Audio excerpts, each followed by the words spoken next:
When she served in Congress, Tulsi Gabbard was Syrian dictator Bashar Assad's biggest fan. She went to Syria in 2017 for a photo op with Bashar al-Assad while he was massacring his own people.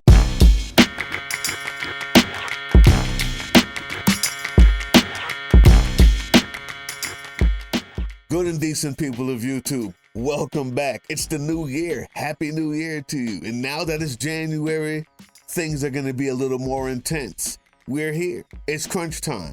And the Lincoln Project, of course, is right here with us. Brand new year, brand new commercial. And this one, you can tell that it's different. It's a couple weeks old, but even when it came out, the people who it was addressed to was different. Normally, they're trolls. Normally, the Lincoln Project are the best trolls in the game.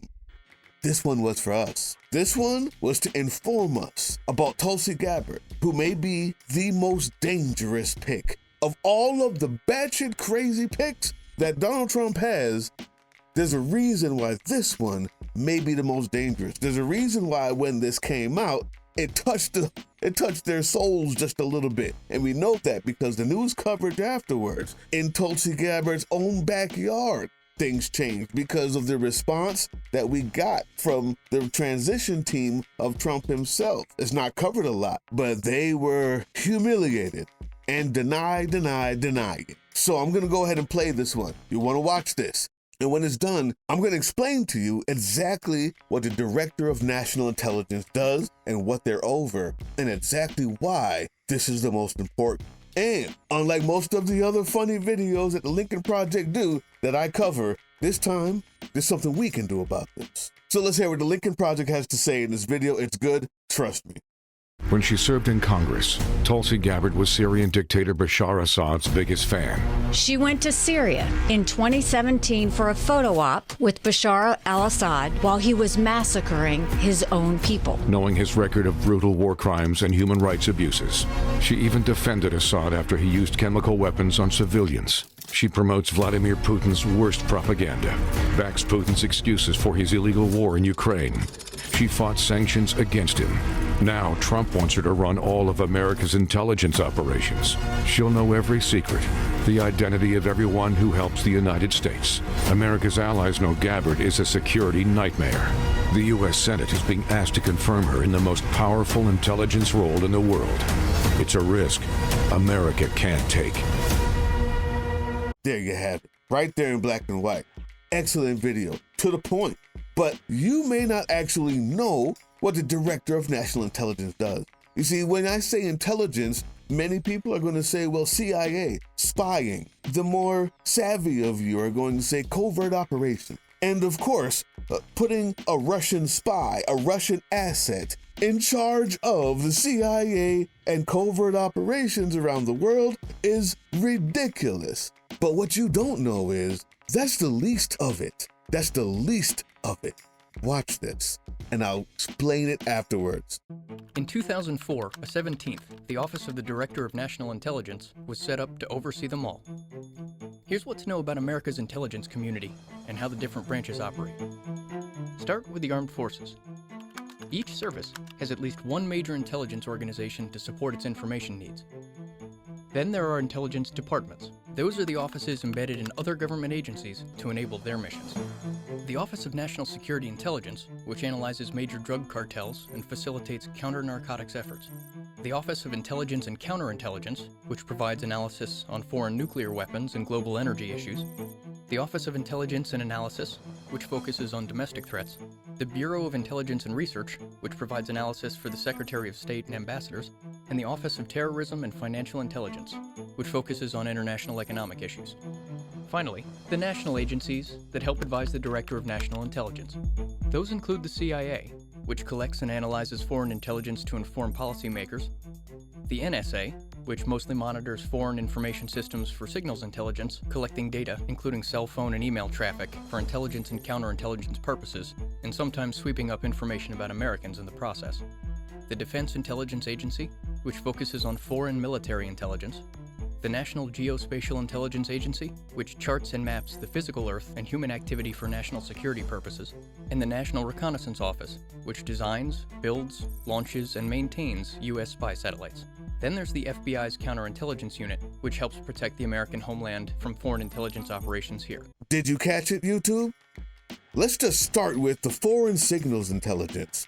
That sometimes Americans' information gets swept up by accident, meaning you, meaning me, AT&T, Google, phone calls, emails. You see, when we're talking about spying and intrigue, we forget that there was a Patriot Act signed into law after 9/11. That means spying internally on all Americans is illegal and is required of our cell phone carriers, internet carriers, servers, and satellites. Did you catch it? The dire consequence of having someone like Tulsi Gabbard, not just in charge of the covert operations that I'm sure you thought of when you heard intelligence, but the data on your phone and computer of companies, of businesses, of your neighbor and your gas station, your flower delivery person, your local Walmart, and your local tire shop, for the purposes of nefarious deeds by a foreign government of which she's an asset, brings it home. It does for me. It's a lot more dangerous than even we thought of. Understand that. If you can grasp that, understand that, everything in that video, the full scope of the intelligence agencies, should give you pause.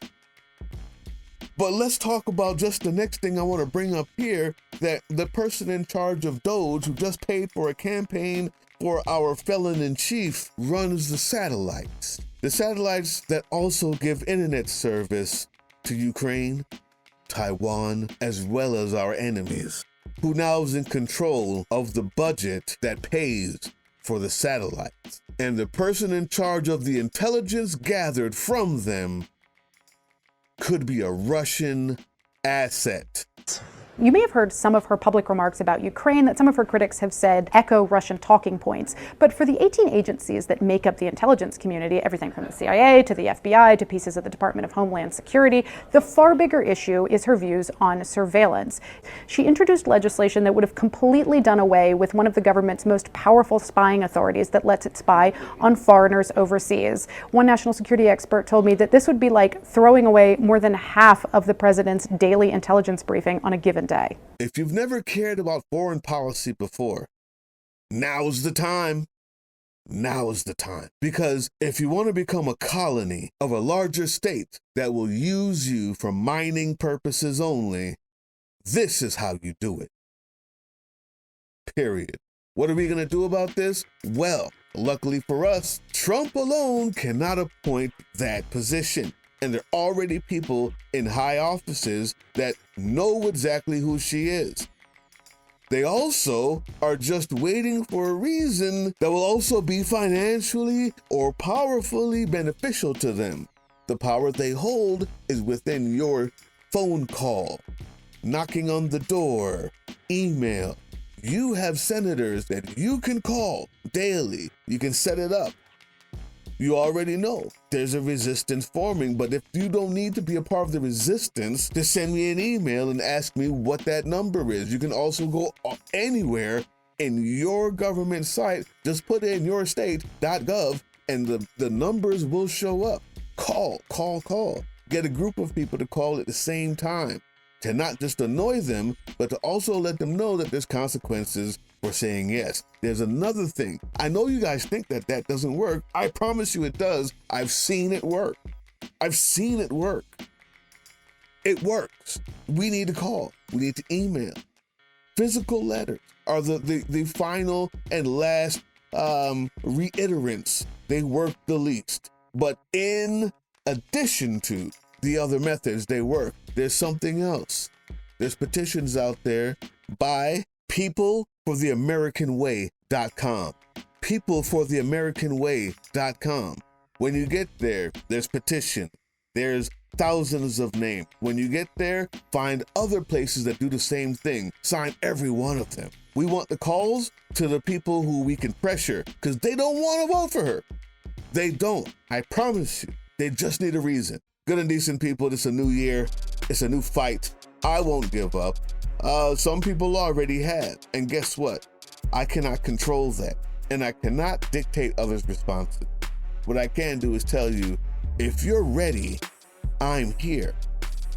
And if you want to know exactly what's going on, that the rest of the news is watering down, not giving the full context of, or learn things like what you just learned about the intelligence agencies and what they do here, not over there. Stick with us. We got you. The resistance starts with us. Press that like, press that subscribe. I hope you enjoyed yesterday's Canadian Drain on the first of the year. She came hard with it. Everybody go big up Laura. If you haven't seen it, I'm sure it's around here somewhere. Peace. Follow us on all these things you see here, and our link tree is in the description. Maybe even get some merch.